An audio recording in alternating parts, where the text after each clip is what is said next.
ஆபத்தான புள்ளியில் உலகம் நின்று கொண்டு இருக்கிறது. தங்கமே விலை உயரல. பார்த்தா ஆச்சரியமாக இருக்குது. இதுக்கப்புறம் ஒரு 5-10% இந்த வார் முடிஞ்சோன்னா கோல்டு விழுந்தாலும் விழும். Plan your next summer escape with Grand Royal Tours. Medway Hospitals, ஆரோக்கியத்திற்கான சிறந்த வழி. எதிர்பார்த்த அளவுக்கு இது 2-3 டேஸில் முடியலை. இன்னொரு பயம் என்ன இருக்குன்னா, இது ரஷ்யா உக்ரைன் மாதிரி கேட்டால் தலை சுற்றுது. என்ன அநியாயமாக இருக்குது. எதிர்பார்த்ததை விட ஈரான் வலுவாக இருக்குது. இஸ்ரேல் அமெரிக்கா ஒன்று சேர்ந்தால் கூட அவங்கள குயிக்காக அடிக்க முடியல. தினசரி கப்பல்கள் வந்து கொண்டே இருந்தால் தான் சீனா, இந்தியா போன்ற நாடுகளில் வண்டிகள் ஓட முடியும். நம்ம ஒரு 100 லிட்டர் பெட்ரோல் இந்தியாவில் பயன்படுத்துகிறோம் அப்படின்னு சொன்னால் அதில் 82 லிட்டர் பெட்ரோல் வெளியிலேருந்து வரணும். இப்போது அது தடைப்படலாம். முதல்ல குறையும், அதுக்கப்புறம் நின்று போயிடும். பெட்ரோல் விலை ஏறிச்சுன்னா அது இன்ஃப்ளேஷன் அஃபெக்ட் பண்ணும். Input cost of several movement of materials ரொம்ப அதிகமாகிடும். அப்படி ஏறிச்சுன்னா ரிப்போ ரேட்டு கூட ஏறலாம், வட்டி விகிதங்கள் கூடலாம், அப்போ இஎம்ஐ கூட கூடலாம், விலைவாசி கூடும். இந்த ரிஸ்க்கு இப்போது இருக்குன்னா, எங்கே அடித்தா வலிக்குமோ, எங்கே கையை முறுக்கணுமோ அங்கே பண்ணுறதுக்கு இவங்க எண்ணெய் போக்குவரத்தை நிறுத்தணும்னா அவங்க இப்போ நெகோசியேஷன் டேபிளுக்கு வருவாங்க. வணக்கம் சார். வணக்கம் சார். இப்போது ரீசெண்டாக பார்த்தீங்கன்னா இந்த ஈரான் யூஎஸ் வார் வந்தோடனே மார்க்கெட்லாம் ரெட்டில் வர ஆரம்பிச்சிது. எங்களை மாதிரி மக்களுக்குலாம் அந்த ரெட்டு அப்படின்னு பார்த்தோன்னே நாங்கள் பதட்டமாக ஆரம்பிச்சிடும். ஸோ இந்த வார் இன்னும் எவ்வளோ நாள் சார் நீடிக்கும்? ஏன்னா இப்போ கடந்த 1.5 வருஷ காலமாகவே பார்த்தீங்கன்னா ஸ்டாக் மார்க்கெட்டில் அவ்வளோ ரிட்டர்ன்ஸ் வரல, ஆல்ரெடி பதட்டத்தில் இருக்கும். இது இன்னும் நீண்டுக்கிட்டே போகுமா சார்? ரெட்டில் பதட்டமாக தான் இருக்கும். இது உங்களுக்குன்னு இல்லை, ஒரு பெரிய இன்வெஸ்டர்ஸ்க்கு கூட அது பதட்டமாக தான் இருக்குது. பட் சில பேருக்கு இதெல்லாம் பார்த்து பழக்கம் இருக்கும். ஒரு மார்க்கெட் பற்றி ஒரு அண்டர்ஸ்டாண்டிங் இருந்ததுன்னா, சரி இதெல்லாம் டைரெக்டாக இம்பேக்ட் பண்ணுதா, இன்டைரக்டாக இம்பேக்ட் பண்ணுதா என்னங்கிறத பொறுத்து சரி இது திரும்ப வருங்கிற ஒரு நம்பிக்கை இருக்கும். இப்போ இந்தியாவை பொறுத்த வரைக்கும் நம்ம இதில் டைரெக்டாக இன்வால்வ் ஆகலை. நம்ம அந்த ரீஜன்லேயே இல்லை, டிஸ்டண்ட்டாக தான் நம்ம கனெக்டட். இப்போ வெஸ்ட்டு கூட ஓரளவுக்கு கனெக்டடு. அதில் கூட நேட்டோ நாடுகள் சில பேர் கலந்துக்க மாட்டேன்னு சொல்கிறாங்க. அது தவிர எதிர்பார்த்த அளவுக்கு இது 2-3 டேஸில் முடியலை. இன்னொரு பயம் என்ன இருக்குன்னா, இது ரஷ்யா உக்ரைன் மாதிரி. ரஷ்யா உக்ரைன் 4-5 வருஷமாக நடக்குது வார். இப்போ வான்வழி தாக்குதலுங்கிறத அத்தனை நாள் பண்ண முடியாது. தரைவழி தாக்குதல் அங்கே நடக்குது. நேட்டோவில் அங்கே உக்ரைன் நேட்டோ படைகள் உள்ளே போகிறாங்க, ரஷ்ய படைகள் போகிறாங்க. அது கிரவுண்டு மூவ்மெண்ட்டுங்கிறது ரொம்ப நாள் இழுக்கும், கொஞ்சம் கொஞ்சமாக அடிச்சுட்டு இடத்த பிடிப்பாங்க. இப்போ அமெரிக்க அதிபரும் சொல்லியிருக்காரு, இந்த வார் ரொம்ப நாள் தொடர்ந்ததுன்னா எங்கள்கிட்ட இருக்கிற அந்த ஏவுகணைகள் ப்ரொடக்ஷன் பண்ணணும். ஏன் கேட்டால் தலை சுற்றுது. என்ன அநியாயமாக இருக்குதுன்னு. இப்போ நாட்டில் மக்களுக்கு உணவு ப்ரொடக்ஷன் பண்ணணும், மக்களுக்கு உடை ப்ரொடக்ஷன் பண்ணணும், எண்ணெய் ப்ரொடக்ஷன் பண்ணுங்க. இப்போது ஆயுதம் ப்ரொடியூஸ் பண்ணி அழிக்கணும் போல் இருக்குது. ஸோ இப்போ என்ன கணக்குகள் சொல்கிறாங்கன்னா, இவங்ககிட்ட இன்னும் எவ்வளோ நாளைக்கு ஸ்டாக் இருக்குது, இன்னும் அவங்கக்கிட்ட எவ்வளோ நாள் ஸ்டாக் இருக்குது, இது எவ்வளோ நாள் போகும். அதனால் இப்போது எதிர்பார்த்ததை விட ஈரான் வலுவாக இருக்குது. இஸ்ரேல் அமெரிக்கா ஒன்று சேர்ந்தால் கூட அவங்கள குயிக்காக அடிக்க முடியல. அவங்க ஸ்ட்ராட்டஜியை மாற்றி இப்போ அமெரிக்கனுடைய அலைஸு பக்கத்தில் இருக்கவங்களெல்லாம் அடிக்கிறாங்க. 2 விதமாக பார்க்கலாம். ஒன்று இந்த மாதிரி பக்கத்தில் இருக்கலாம் அடிக்கிறதுங்கிறது தப்பு, அநியாயம். ரெண்டாவது பக்கத்தில் இருக்கவங்களாம் அடிக்கிறதுனால அவங்க போயிட்டு அமெரிக்காவுக்கு ப்ரெஷர் கொடுப்பாங்க. ஏன் சீக்கிரம் முடிஞ்சிடும் அப்படின்னா, அவங்களுடைய ப்ரெஷர் ரொம்ப அதிகமாக இருக்கும். இவன் என்ன சொல்கிறான், ஸ்ட்ராட்டஜிக்காக துபாயில் ஏர்போர்ட்டுக்கிட்ட விழுந்ததே ஒரு பெரிய அலறல். மார்க்கெட் ரெட்டில் இருக்கிறத நம்ம இங்கே சென்னையில் அமைதியாக இருந்துக்கிட்டு ஒரு ஃபோனில் பார்த்துக்கிட்டு நம்ம வருத்தப்படுறோம். பட் குடியிருப்பு இடத்துக்கிட்டே குண்டு விழுது அப்படிங்கிற பொழுது, அல்லது ஒரு 1000 பேர் இறந்துருக்காங்க ஈரானில். ஸோ அங்கேயெல்லாம் பதட்டங்கள் இன்னும் ரொம்ப அதிகமாக இருக்கும். நான் என்னுடைய யோசனையாக தான் இருக்குது, இது மாதிரி வார் எஸ்கலேட் ஆனால் இன்னும் எவ்வளோ பேருடைய உயிரே போயிடும். நமக்கு மார்க்கெட் தான், அவங்களுக்குலாம் உயிர், வாழ்க்கை, கேரியர், ஸ்கூல் பிள்ளைங்களே போயிடுச்சு. ஒரு 67 பிள்ளைங்க போயிடுச்சு. அதனால் இது ஒன்று என்ன சொல்கிறாங்க, அமெரிக்கா அவங்களுடைய நட்பு நாடுகளுக்கு இதை நிறுத்திடுவாங்க. ஏன்னா துபாய், சவுதி அரேபியாலாம் போய் ப்ரெஷர் கொடுப்பாங்க. அவங்கள ப்ரெஷர் கொடுக்க வைக்கிறதுக்கு ஈரான் என்ன பண்ணுறாங்கன்னா, அவங்களுடைய முதல்ல இராணுவம் எங்கெங்கெல்லாம் அமெரிக்கா வச்சுருந்தாங்களோ அதை அடித்தாங்க.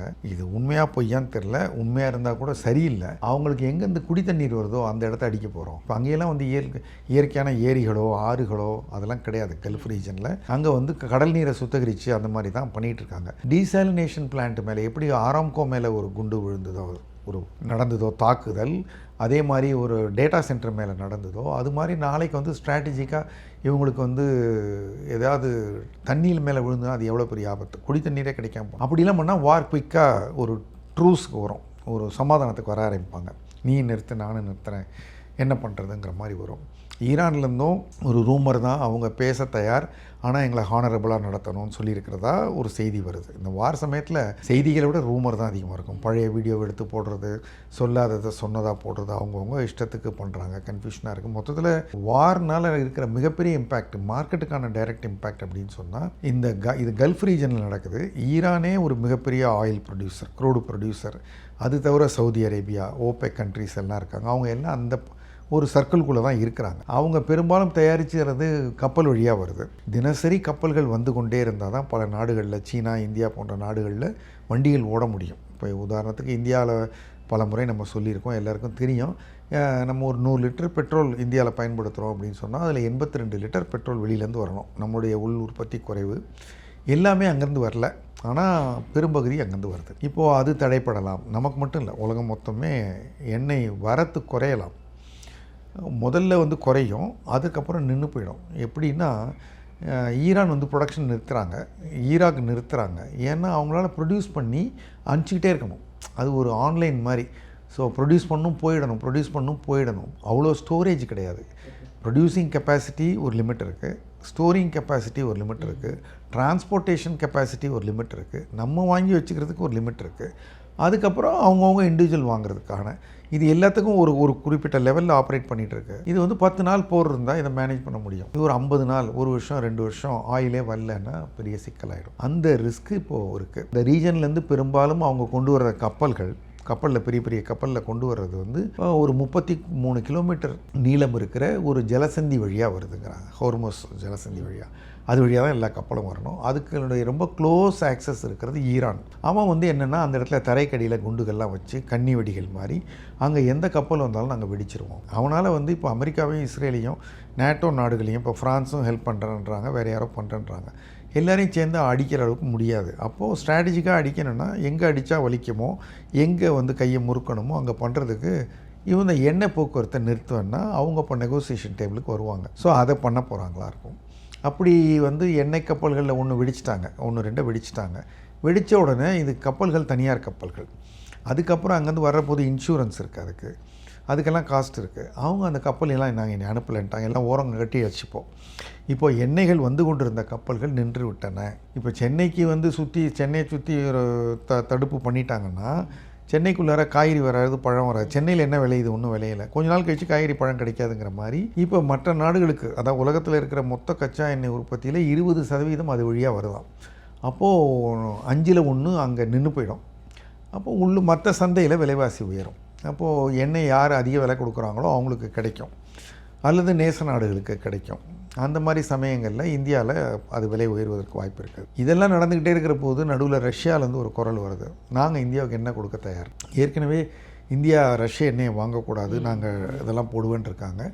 ஆனால் இந்த மாதிரி சமயத்தில் இந்தியா வந்து நம்ம 140 கோடி மக்களுக்கும் தேவைப்படுகிற இவ்வளோ கச்சா எண்ணெயை விட்டுட்டு சிரமத்துக்கு உள்ளாகுமா, இல்லை இந்த சமயத்தில் ஒரு எக்ஸம்ஷன் எடுத்துக்கிட்டு நம்ம இப்போ வாங்கிக்கலாம் அப்படிங்கிறத ட்ரம்ப் புரிஞ்சுக்கணும், அல்லது அவர் புரிஞ்சுக்கலாலும் பரவாயில்ல ஒரு ரிஸ்க் எடுப்போம்னு சொல்லி நம்ம வாங்க போகிறோமா.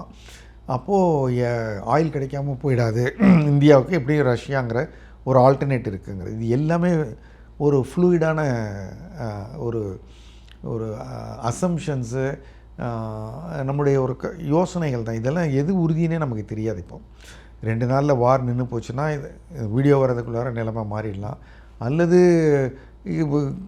அதிகமாகிடுச்சுன்னு வச்சுங்க, மிகப்பெரியதை. இப்போ நியூக்ளியர் அடிப்பேங்கிறாங்க. ஈரான் என்ன சொல்கிறான், நாங்கள் இஸ்ரேலில் இருக்க நியூக்ளியர் இன்ஸ்டாலேஷன்ஸை அடிப்போங்கிறான். அவன் அங்கே அடித்தானா இவனுங்க ஏதாவது நியூக்ளியர் பாம்பு போட்டுறாமல் அப்படின்னா அதுக்கப்புறம் வேறு யாரும் அதை கலந்துக்காமல் இது இன்னொரு உலக போராக மாறாமல், அப்போது எல்லாத்துக்குமான பாசிபிலிட்டிஸ் இருக்கிற ஒரு ஆபத்தான புள்ளியில் உலகம் நின்று கொண்டு இருக்கிறது. இது வந்து பங்குச்சந்தையே மட்டுமல்ல, இப்போ தங்கமே விலை உயரலை. இப்போ பார்த்தா ஆச்சரியமாக இருக்குது, தங்கம் வந்து 2 நாளாக இறங்கிக்கிட்டு இருக்கு. ஏறுதல் நின்று போய் இறங்குதல் நடக்குதுங்கிறதே ஒரு ஆச்சரியமாக தான் இருக்குது. ஏன்னா பணம் பத்தலை, மார்க்கெட் விழுந்துக்கிட்டே இருந்தால் அவங்க கொஞ்சம் பணத்தை கொடுத்து வாங்கி வச்சுருக்கிறப்ப ஷேரை வந்து மார்ஜின் கட்டுறதுக்கு பணம் வேணும். அப்புறம் கேஷில் இருக்கிறது தான் பெட்டருங்கிறதுனால விற்கிறாங்களா, அல்லது ஃப்யூச்சர்ஸ் மார்க்கெட்டில் கோல்டு நிறைய லாங் போயிருந்தவங்க அன்வைண்ட் பண்ணுறாங்களா, எல்லாம் பின்னாடி டேட்டா வர்றபோது நமக்கு தெரிய வரும். அதனால் இப்போது இது ஒரு டீப்லி கன்சர்னிங் சுச்சுவேஷன். மார்க்கெட்டுக்கு மட்டும் இல்லை, நம்ம வந்து we are least affected because of the war. So for நம்ம வந்து இப்போதைக்கு எப்படி நம்ம உண்மையிலே அப்படி எண்ணெய் எல்லாம் பிரச்சனை வந்தால் எல்லாரும் ஓடி போய் பெட்ரோல் பங்க்கில் மோதி மேற்கொண்டு பிரச்சனையை அதிகமாக்காமல் தொந்தரவுகள் கொடுக்காம தேவைப்படுறவங்க இப்போ பொது போக்குவரத்துக்கு அவசியமாக வேணும், பஸ்ஸுக்கு, டிரான்ஸ்போர்ட்டுக்கு, ட்ரெயினுக்கு அதுக்கெலாம் வேணும். அது மாதிரி விஷயங்களுக்கு விட்டுட்டு ஆளுக்கு ஒரு தனி கார் எடுத்துக்கிட்டு சுற்றி நான் வழக்கம் போல் டேங்கை ஃபில்லப் பண்ணி என்ன வரைக்கும் சேஃபாக இருப்பேங்கிறதெல்லாம் செய்யக்கூடாதுங்கிறதெல்லாம் முன்னாடி வந்து ஒரு தேச நலன்னு நம்ம சொல்லுவோம். இப்போ அதெல்லாம் வந்து அது கூட இப்போ வந்து ஏதாவது வயசானவங்க பேசுகிறாங்க, இதெல்லாம் வந்து அதுக்கு என்ன பேருங்க, பூமர் அப்படி பேசுகிறாங்கன்னு மொத்தமாக ஒரு குடும்பத்தில் பிரச்சனைனா எல்லோரும் கொஞ்சம் பண்ணிக்கங்கிற மாதிரி இப்போதைக்கு நம்ம வந்து மற்ற பார்ட்டி பாலிட்டிக்ஸு நமக்குள்ளே இருக்கிற அந்த விஷயங்கள்லாம் விட்டுட்டு அஸ் அ கண்ட்ரி நம்ம கண்ட்ரிக்கு வந்து இப்போது ஒரு சேலஞ்ச் வந்ததுன்னா நிச்சயமாக விலை ஏறும் தான், எல்லாம் ஆகும் தான். அப்போ அந்த சமயங்களில் கொஞ்சம் நம்மளுடைய கட்டுப்படுத்தி கொண்டு இதை சுச்சுவேஷனை we have to come out of this. இது ஒரு பெரிய சேலஞ்சு தான் அது.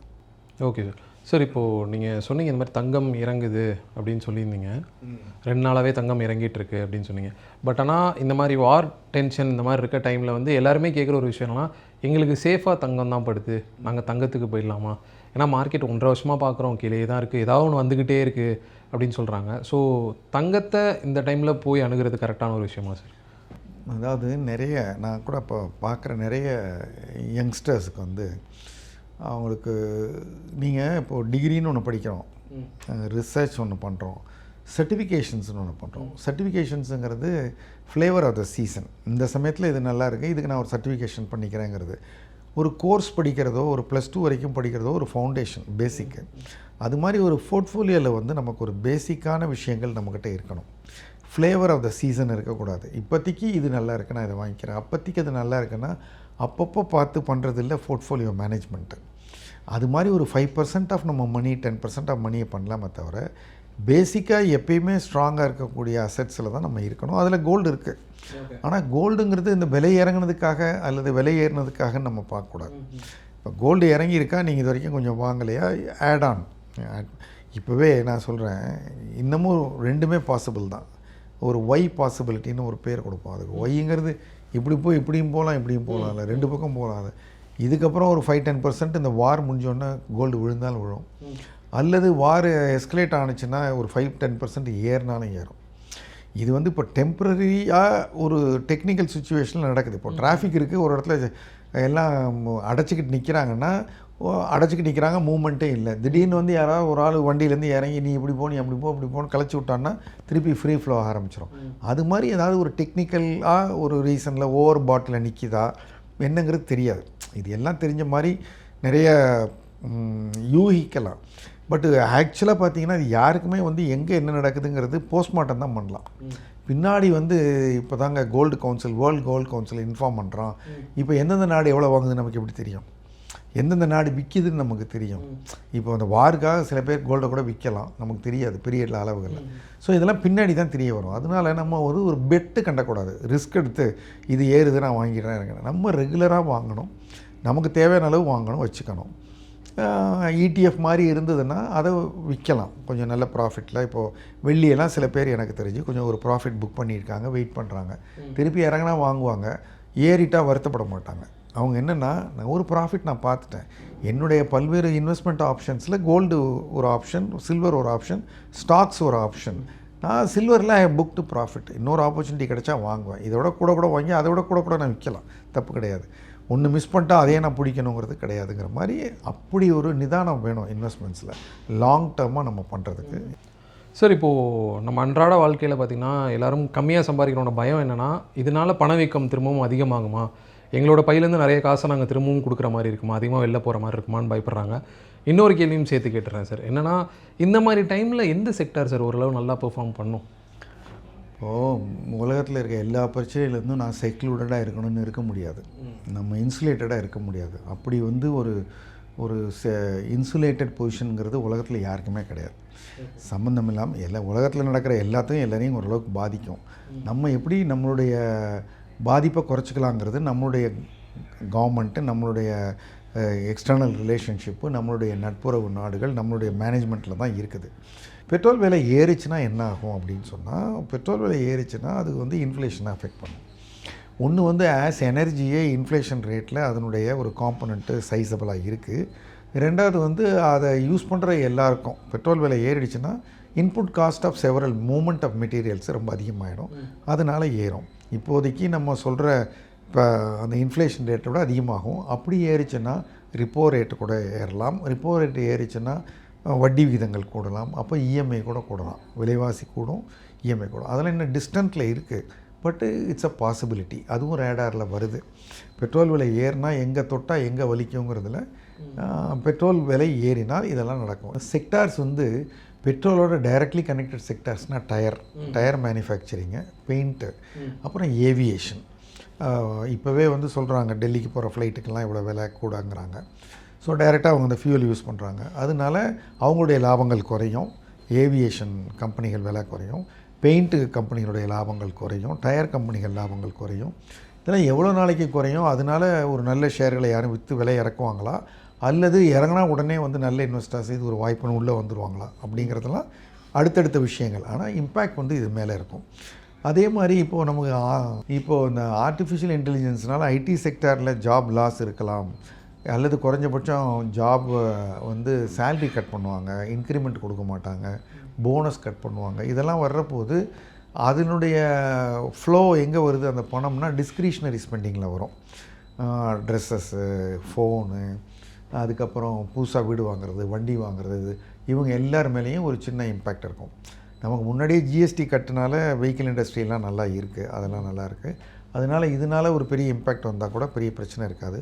ஒருவேளை இவங்களால் இம்பேக்ட் வர்ற நேரத்தில் ஆர்பிஐனுடைய ரேட் கட்டும் வந்து காஸ்ட் ஆஃப் லோனும் அதிகமாகி இவங்க இன்கமும் கம்மியாச்சுன்னா அது ஓவராலாக அப்படி பார்த்தா ஆட்டோமொபைல்ஸ் அந்த மாதிரி செக்டார்லேயும் ஒரு தொய்வு வரும்.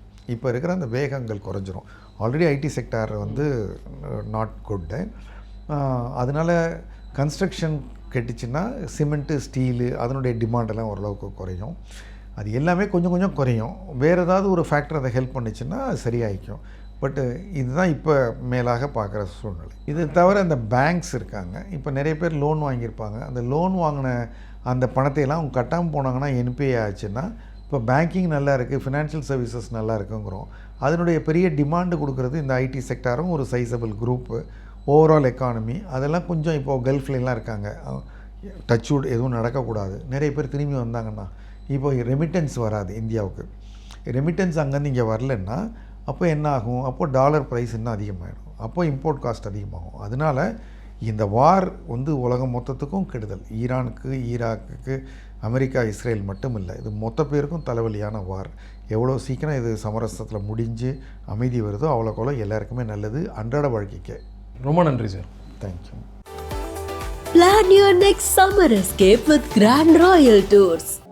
மெட்வே ஹாஸ்பிட்டல்ஸ், ஆரோக்கியத்திற்கான சிறந்த வழி.